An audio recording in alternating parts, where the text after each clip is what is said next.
15 et à partir du verset 16, je vois que quelques-uns ont amené leur Bible avec eux et je vais attendre quelques secondes en feuilletant ma Bible et tandis que vous feuilletez la vôtre et que vous arrivez dans cet évangile de Marc au chapitre 15, verset 16, où on lit que les soldats conduisirent Jésus dans l'intérieur de la cour, c'est-à-dire dans le prétoire, et ils assemblèrent toute la cohorte.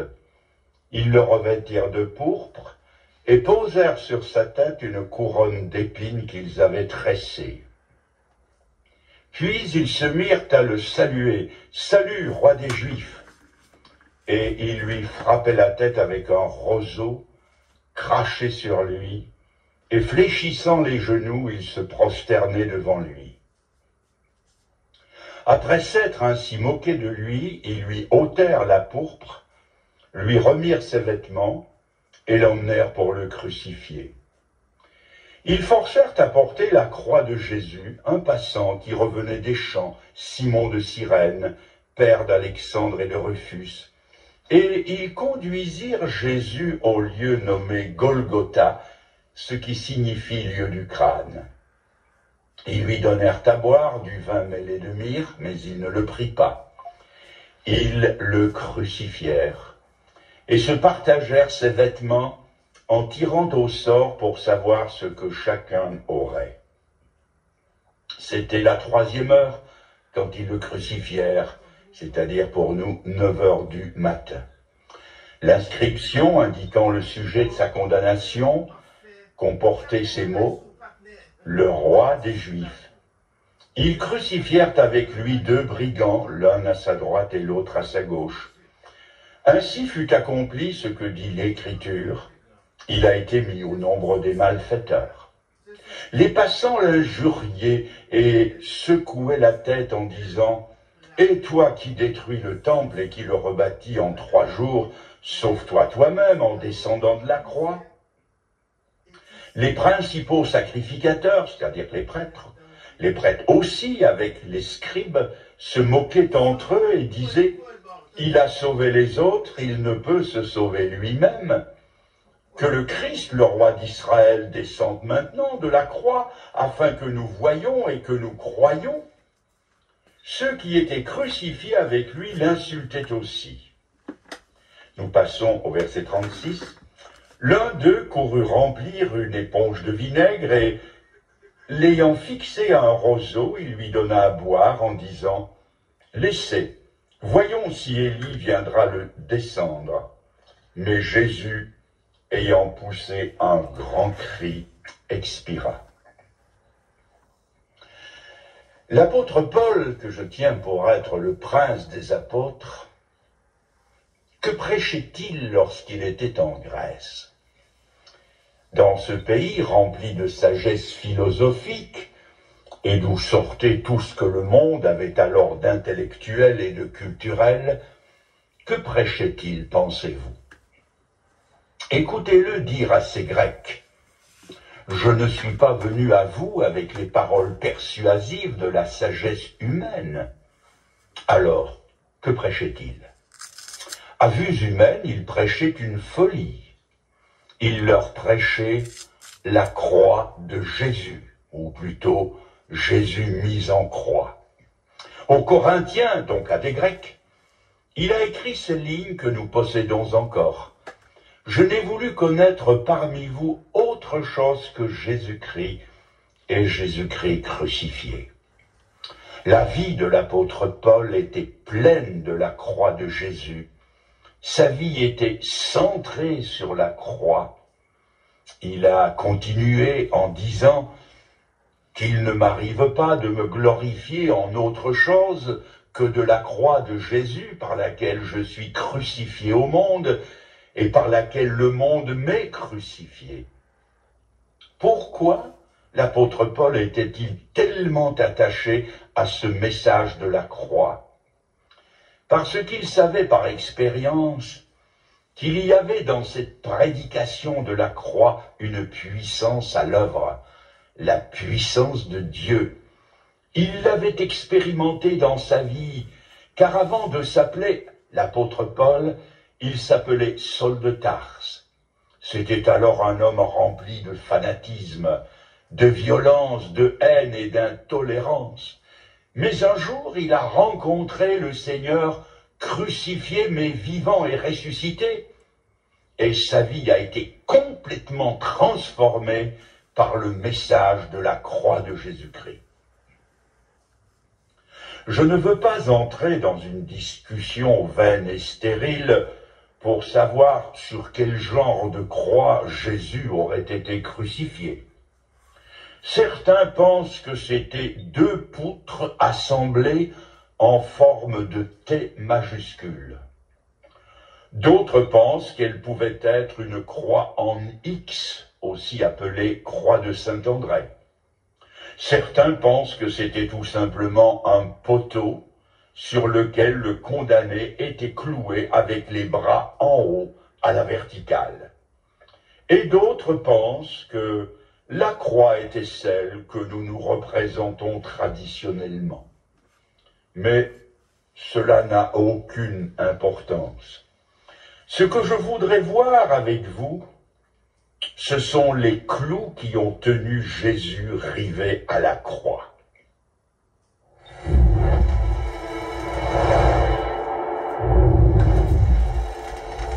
C'étaient donc ces clous.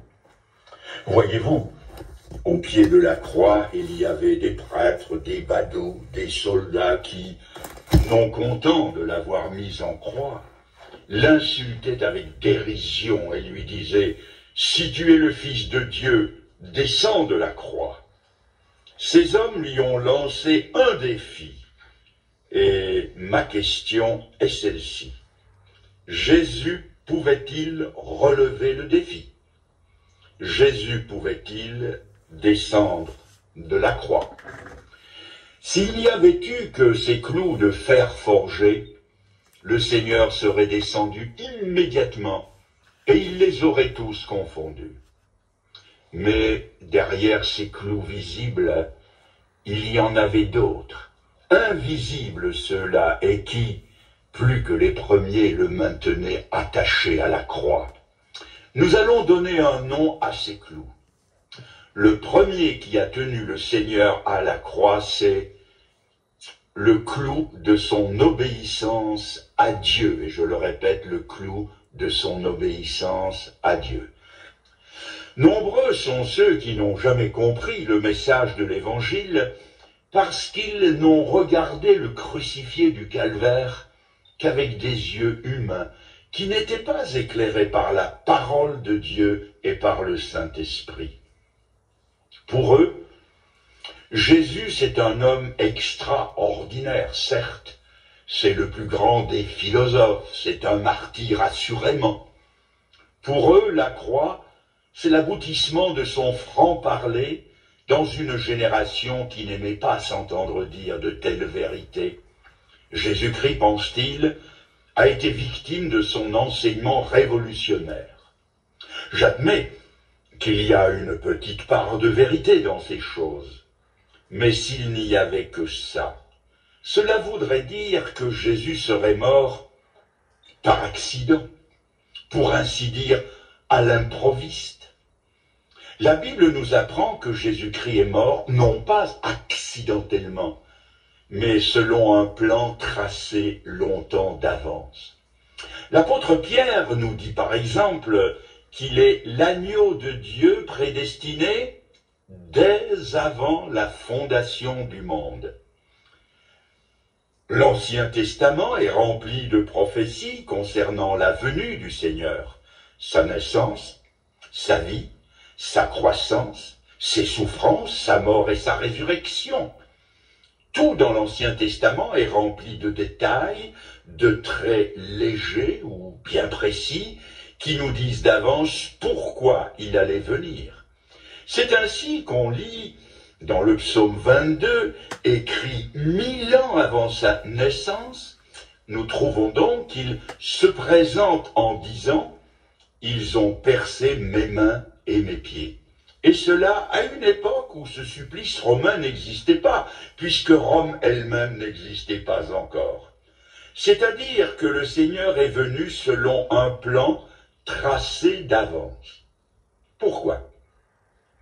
Parce que l'humanité, c'est-à-dire vous et moi, nous étions perdus. Perdus, comme le dit l'Épître aux Éphésiens, perdus par nos fautes et par nos péchés. Or, le péché, c'est la violation de la sainte loi de Dieu. Égarés dans le dédale de nos fautes, nous étions incapables de retrouver le chemin qui conduisait à Dieu. Alors, puisque l'homme ne pouvait pas aller à Dieu, c'est Dieu qui est venu à lui. Dieu a dressé le plan du salut des hommes, et pour parler un langage d'homme, un langage humain, Jésus-Christ, la troisième personne de la Trinité, ou autrement dit le Verbe incarné, a donné sa signature, son adhésion au plan de Dieu en disant « Me voici, je viens, ô Dieu, pour faire ta volonté ». Et c'est par obéissance à cette volonté qu'un jour le ciel s'est ouvert et qu'il y a eu un premier Noël. La naissance de Jésus-Christ n'a pas été un accident, oh non, par obéissance. Il prenait un corps qu'un jour les clous allaient percer. Son nom n'a pas été un accident ou un choix dicté par la mode. Le nom de Jésus, c'est tout un programme. Il veut dire Yahvé sauve, Dieu sauveur. Non, son nom n'a pas été un accident, pas plus que sa naissance. Sa vie, son enseignement, ses paroles n'ont rien d'accidentel. Ses actes, ses allées et ses venues, tout était marqué par le sceau de l'obéissance à la volonté de Dieu. Jésus ne faisait pas des miracles quand il le voulait. Aux noces de Cana, sa mère est venue en lui disant « Ils n'ont pas de vin. » « Femme, a-t-il répondu, qu'y a-t-il entre moi et toi? Mon heure n'est pas encore venue. Le Seigneur ne mangeait pas quand il avait faim. Nous, nous mangeons à nos heures. Lui, il mangeait à l'ordre de Dieu. Et lorsqu'après 40 jours de jeûne dans le désert, le diable est venu le tenter en lui suggérant de transformer des pierres en pain, il a répondu « L'homme ne vivra pas de pain seulement, mais de toute parole qui sort de la bouche de Dieu. » Tout était obéissance dans la vie du Seigneur, et sa mort n'a pas été un accident. Écoutez-le dire, alors que s'approchait l'heure du grand sacrifice, « J'ai hâte d'accomplir l'œuvre que le Père m'a donné à faire. » Écoutez encore, alors qu'il s'approchait de Jérusalem avec devant lui tout ce que cette ville allait représenter de souffrance, il tourna résolument sa face vers Jérusalem. Écoutez encore ces paroles. « Personne ne m'ôte la vie, je la donne de moi-même. » Et lorsque l'apôtre Pierre tirera l'épée du fourreau pour tenter de le défendre, il va lui dire « Pierre, remets l'épée au fourreau. Ne boirai-je pas la coupe que le Père m'a donnée à boire ?» Et lorsque son corps a été basculé sur une croix, que les soldats romains ont planté ces clous horribles et ont commencé à les enfoncer à coups de marteau, derrière le premier clou, il y en avait un autre, invisible, celui de son obéissance à la volonté de Dieu. Aussi, quand les hommes, les magistrats, les soldats, les badauds, les prêtres lui ont lancé ce défi « Descends de la croix », son silence fut sa réponse. Un silence qui voulait dire « Je ne peux pas descendre de la croix, car ce serait cesser d'être ce qu'a été toute ma vie, obéissance à la volonté de Dieu. » Oui, ce qui a tenu Jésus à la croix, c'est d'abord le clou de son obéissance à Dieu. Le deuxième, c'est le clou de son amour pour nous. La Bible dit qu'il n'y a pas de plus grand amour que de donner sa vie pour ses amis.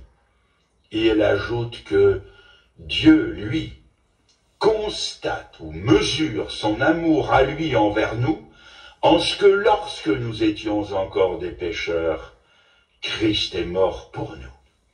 Il est écrit que le Fils de l'homme est venu chercher et sauver ce qui était perdu. C'est-à-dire que l'amour de Dieu s'est manifesté envers des indignes, des ennemis et des perdus. Ce sommet de l'amour de Dieu pour nous n'est pas dans la crèche de Bethléem, bien qu'il y ait sa place assurément. Ce sommet de l'amour ne se trouve pas non plus dans l'évangile de Jean au chapitre 13, où le Seigneur se dévêt et se met à laver les pieds de ses disciples. Il y est pourtant dit que Jésus, ayant aimé les siens, mit le comble à son amour pour eux. S'il est un endroit dans le monde où l'amour a débordé, a été plus loin que le comble, c'est à la croix du Calvaire. Quand Dieu veut mesurer son amour à lui envers nous, il prend comme unité de mesure la croix de Jésus-Christ. Ah, la croix de Jésus! Je suis tellement incapable de le saisir. Il me faudrait un cœur plus grand pour mieux le recevoir. Il me faudrait une intelligence plus vaste pour mieux le comprendre. Il me faudrait des mots nouveaux pour mieux en parler. Pour vous parler de l'amour de Dieu, de l'amour de Jésus-Christ, le langage humain s'arrête. On en est réduit à utiliser des illustrations. Par exemple, comment pourrais-je rentrer des Antilles dans les frimas de notre Europe et tâcher d'expliquer à un de mes amis cette incomparable mer des Caraïbes? Pour tenter d'en parler, je prendrai une bouteille vide que je remplirai avec de l'eau de la mer puisée dans la baie de Fort-de-France. Je collerai sur la bouteille un cocotier en décalcomanie et je dirai « Les Caraïbes, c'est ça, multiplié par 1 million. » Vous souriez bien sûr. On veut bien croire que la mer des Caraïbes est dans la bouteille, mais allez donc expliquer la Martinique avec une bouteille remplie d'eau. Quelle pauvre illustration! L'amour de Dieu est si grand que nous ne pouvons employer que des petites illustrations, comme celle que je vais vous raconter, et qui touchera peut-être le cœur des jeunes. C'est une histoire d'amour entre une jeune fille et un jeune homme, ou plutôt un amour à sens unique. C'était une de ces filles de qualité, comme il y en a encore, heureusement.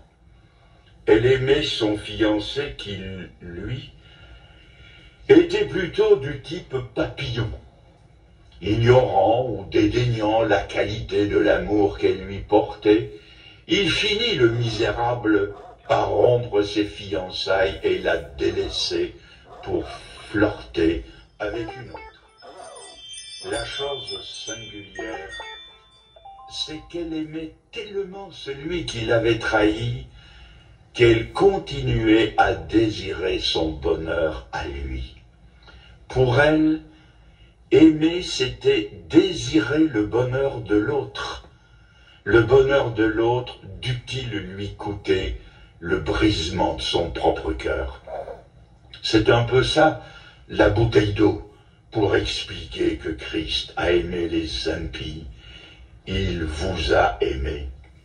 Au pied de la croix, je le répète, il y avait des soldats, des badauds, des prêtres, et comme si c'était peu de chose de lui avoir enfoncé ses clous dans les chairs, ils lui ont encore lancé le défi: si tu es le Fils de Dieu, descends de la croix et nous croirons en toi. Son silence a été sa réponse, un silence qui voulait dire « Je ne peux pas descendre de la croix, car ce serait cesser de t'aimer ». C'était là le deuxième clou. Le premier était celui de son obéissance à Dieu. Le deuxième, celui de son amour pour nous. Et le troisième s'appelle le clou de nos péchés. Quelque douloureux qu'aient été les deux premiers, celui-ci a été le plus terrible. S'il est vrai que tant de gens n'ont jamais bénéficié du message de la croix, c'est parce qu'ils ne se sont jamais vus eux-mêmes dans ce drame. Pour beaucoup, l'Évangile, c'est un événement vieux de 2000 ans, une très vieille histoire qui se perd dans la nuit des temps, si vieille qu'ils ne peuvent pas voir la relation qui les unit à cet événement. Or, nul n'y est étranger parce que notre histoire à chacun est écrite dans la croix. Lorsque l'apôtre Pierre, à la Pentecôte, s'est trouvé devant une grande foule, que leur a-t-il dit?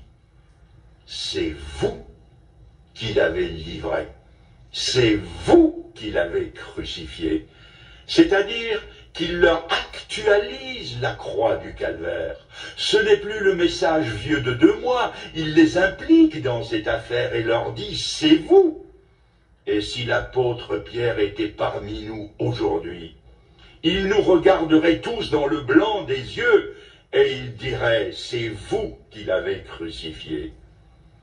La preuve, c'est que si nous n'avions pas péché, jamais Jésus n'aurait dû mourir sur la croix. Un ami m'a dit un jour, si j'avais été le seul homme au monde à commettre le péché, pour me sauver, il aurait fallu que le Fils de Dieu donne sa vie. Notre relation avec la croix de Jésus-Christ est celle-ci. Tout un concours de circonstances a conduit Jésus à la croix. C'est l'avarice de Judas, son amour immodéré de l'argent et nos avarices. Ce qui a conduit Jésus à la croix, c'est le reniement de Pierre et nos reniements, car à notre façon, nous avons souvent renié le Seigneur, n'est-il pas vrai? Ce qui a conduit Jésus à la croix, ce sont les hésitations et les calculs de Pilate, et nos hésitations et nos calculs. C'est l'indifférence et la haine des uns, nos indifférences et nos haines, l'abandon d'aucuns et nos abandons, c'est l'hypocrisie, l'incrédulité de certains et nos hypocrisies et notre incrédulité. Nous avons tous joué notre part dans le drame de la croix. N'oublions jamais ceci. Tous les péchés qui ont entouré la croix de Jésus se retrouvent dans toute vie d'homme aujourd'hui. Puis-je vous le répéter? Tous les péchés qui ont entouré la croix de Jésus se retrouvent dans toute vie d'homme aujourd'hui. Oh, je sais, des centaines de gens se pâmeront d'émotion devant une description passionnée du Christ en croix. Mais le malheur, c'est qu'ils ne s'y voient pas eux-mêmes. Quand le Seigneur a été conduit au supplice, des femmes de Jérusalem le suivaient en le plaignant, en pleurant sur lui, tout en se frappant la poitrine. Jésus s'est retourné et leur a dit que leurs larmes étaient déplacées, que vains étaient leurs sanglots, et il a ajouté, « Femmes de Jérusalem, ne pleurez pas sur moi, mais pleurez sur qui? Pleurez sur vous et sur vos enfants. C'est sur soi-même qu'il faut d'abord pleurer, car la responsabilité de ce qui s'est passé ce jour-là, pèse sur nos épaules. Je vais vous emmener par la pensée 2000 ans en arrière, en dehors de la ville de Jérusalem, sur cette colline dite de Golgotha. Et là, vous allez entendre résonner des coups de marteau. Voulez-vous les compter? Avec moi, 3, 4, 5, 6, 7, 8, 9, 10. 10. C'est figurativement que je parle. N'allez pas me faire pendre en disant que l'on a frappé 10 coups de marteau, effectivement. Je répète, c'est figurativement que je parle. Pourquoi 10? Ce chiffre 10 ne nous rappelle-t-il pas quelque chose? Il nous reporte à la grande loi du Sinaï et du nombre de ses commandements, 10. C'est-à-dire que tous les péchés du monde sont liés quelque part à l'un ou l'autre de ces 10 commandements. À la croix, Jésus est mort pour une loi que nous avons violée. Il est mort pour tous les péchés du monde, car n'oublions pas qu'à chaque péché que nous avons commis, nous avons enfoncé ce clou dans les chairs du Seigneur. Appelons-les par leur nom. Chaque fois que vous avez lu l'horoscope, vous êtes allé consulter l'ennemi de Dieu pour votre âme, et vous avez ainsi enfoncé le clou du péché dans les chairs du Seigneur. Chaque fois que vos regards se sont attardés sur la pornographie, vous avez souillé votre âme et vous avez enfoncé un peu plus ce clou dans les chairs du Seigneur. Chaque fois qu'avec votre langue, vous avez médit, dit du mal, justement ou injustement, de votre prochain, vous avez enfoncé le clou dans ses mains et dans ses pieds. Chaque fois que vous vous êtes permis de dire des histoires grivoises, salaces, vous avez enfoncé un peu plus ce clou-là. Chaque fois que vous avez laissé libre cours à un fichu caractère qui a fait souffrir tout le monde autour de vous, vous avez enfoncé cela dans les chairs du Seigneur. Et nous pourrions continuer la liste. Ce sont ces coups-là qui ont maintenu le Seigneur rivé à la croix. Aussi, lorsque le défi lui a été lancé, « Si tu es le Fils de Dieu, descends de la croix et nous croirons en toi », le silence a été sa réponse. Un silence qui voulait dire « Je ne peux pas descendre de la croix, parce que si ma souffrance devenait moins grande que ton péché, jamais tu ne pourrais être pardonné. » Regardons la croix de Jésus-Christ encore une fois. Si c'est avec les bras à la verticale en haut que le Seigneur a été crucifié, nous entendons le psaume 103 qui nous dit « Autant les cieux sont élevés au-dessus de la terre, autant sa bonté est grande pour ceux qui le craignent. » Et si c'est avec les bras à l'horizontale qu'il a été crucifié, nous entendons ce même psalmiste dire « Autant l'Orient est éloigné de l'Occident, autant il éloigne de nous nos transgressions. » Un poète du siècle passé a écrit cette poésie que j'ai apprise par cœur et que j'ai souvent citée. Devant la croix sur la colline, je me prosterne avec douleur. Ton front sanglant vers moi s'incline, et ton regard sonde mon cœur. C'est pour moi que, Jésus, tu souffres. Tous mes péchés pèsent sur toi, et si j'échappe au sombre gouffre, c'est que tu vins mourir pour moi. Devant la croix, je m'humilie. Je reconnais tout mon orgueil. J'ai cheminé dans ma folie, sur mon passé je mène deuil. Devant la croix je prends courage, car de ta mort jaillit ma paix, mon plein salut est ton ouvrage, et tu m'attends dans tes palais. Ton grand amour est chose étrange, mais je l'accepte par la foi. Gloire à ton nom, à toi louange, divin sauveur, tout vient de toi. Encore un mot pour finir. Il y a assez d'obéissance dans la croix pour pardonner toutes vos désobéissances. Il y a assez d'amour dans la croix pour couvrir tout votre manque d'amour. Il y a assez de souffrance dans la croix pour expier tous vos péchés. Alors, chers amis, mes amis, quelle va être votre décision? Croyez-vous que le premier clou invisible était celui de son obéissance à Dieu? Le croyez-vous? Oui, bien sûr, je vois votre assentiment. Croyez-vous que le deuxième, c'était celui de son amour pour vous? Vous le croyez? Croyez-vous que le troisième, c'était celui de vos péchés? Est-ce que vous le croyez? Alors, si oui, je vous pose une question. Si vous croyez cela, qu'est-ce qui vous empêche maintenant de vous convertir à lui? Qu'est-ce qui vous empêche de lui dire? Et vous pouvez le faire en cet instant, dans ces dernières secondes. Lui dire, lui répéter dans votre cœur.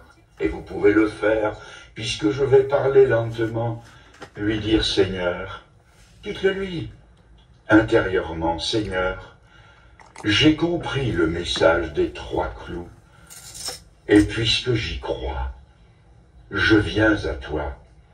Je me donne à toi qui es le meilleur des maîtres. Je me donne à toi le meilleur des maîtres. Pardonne-moi, sauve-moi, et fais de moi ton racheté et ton serviteur. Amen.